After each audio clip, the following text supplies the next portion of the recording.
In Japan, gods exist in nature.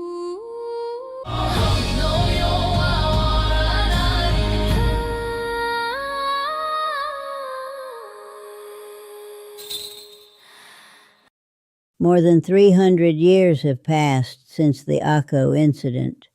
Why does this story still live?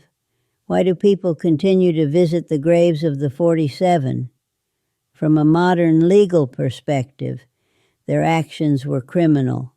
They planned a killing. They carried it out. They accepted punishment. In many countries today, the discussion would end there. But in Japan, the discussion never fully ended. Because this story is not only about violence, it is about conflict. A conflict between two systems of order, the law of the state and the law of loyalty. Modern societies often assume that law must stand above personal bonds. It guarantees stability, it prevents chaos, it protects the many from the few, but the 47 Ronin lived within a different moral framework. For them, the bond between retainer and lord was not merely social, it was existential. It defined who they were. When their lord died, something more than status disappeared. A relational world collapsed. In earlier episodes, we spoke about kami, about how the sacred in Japan is not always distant or transcendent, about how presence can remain in places, relationships, and memory. The 47 Ronin were not proclaimed gods in a formal doctrinal sense. However, in places such as Akko Oishi Shrine, they're enshrined and remembered with deep reverence. This is an important distinction. They're not worshipped as a single absolute deity, but neither are they treated as ordinary historical figures.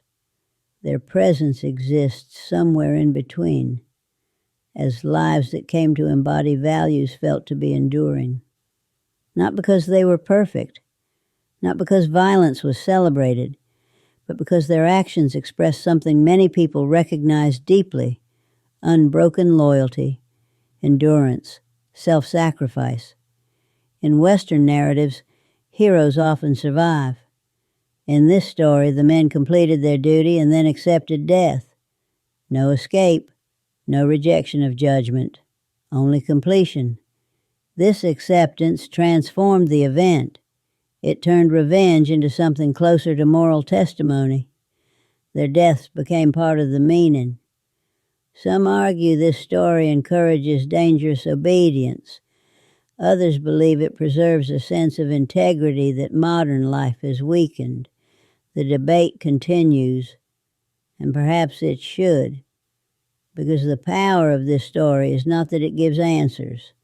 It asks questions. When systems fail, what remains? When law and loyalty conflict, what defines you? And how far would you go to preserve what you believe is right?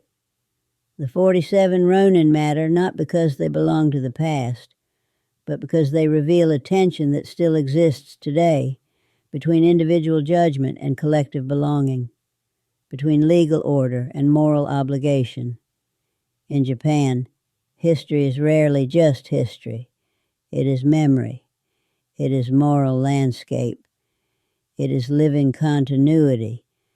And sometimes it becomes something more, not fully divine, but not entirely human either, a presence that remains.